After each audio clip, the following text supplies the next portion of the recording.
We are in chapter 2, we're in section 1, and this is also the second lecture for this section.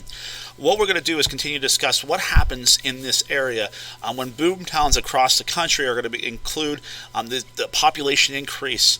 And what's going to happen is we're going to start looking at creating new states to the United States. States like California in 1850, Nevada, Colorado, North and South Dakota, Montana, Idaho, Wyoming, and Arizona, all of which we're going to have to locate and identify on a map. You'll be able to see how this happens. You have the industrialized Northeast up in this area.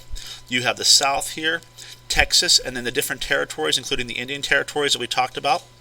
But all the way on the far side, these are where you're going to see the gold mines and the gold rushes that have occurred.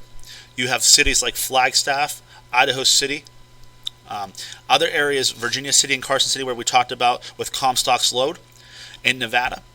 All these areas are going to start being populated, and what you see is these small little dots are areas that become populous. So when we're looking at how do we create and how do we look at the different parts of that. Gold and silver production is going to increase throughout the course of the years. You see, for instance, in silver, it starts at 1845 and goes to 1905. And what you see is that we have a giant increase of silver, and you're talking about thousands of ounces. So you're talking about a giant growth because the reason why, of course, is we have more people out there searching. Same thing with gold. When gold is discovered in 1840s, you're talking about here is the era right in this area of the Civil War. But what you're going to see is it's going to be continue to grow until the highest population. So the different technologies that we're going to talk about, we're going to view a few videos today talking about things like panning for gold. That'll be one of them. We'll also talk about Suis, which is going to be a source of how we actually go through and sort or shift, and also hydraulics. So how these different mining techniques are going to help to make people rich, wealthy, or be able to define the different aspects of what we're doing in the mining industry. The biggest question is who actually is going to make money during this time. When we think about who made the most money off the gold rush, we send a lot of people over the continental United States through the plains to get to this gold area, and they work really hard. Again, some people lived in cities. They were able to work in different jobs that didn't exist before. But from that, what's going to happen is companies or the investors are going to make a ton of money. You're going to create a lot of wealth during this period of time. But there's also things that are out there that are going to create different inventions that are necessary for us to continue to grow. One of those big money makers is Levi Strauss, and we're going to talk about that.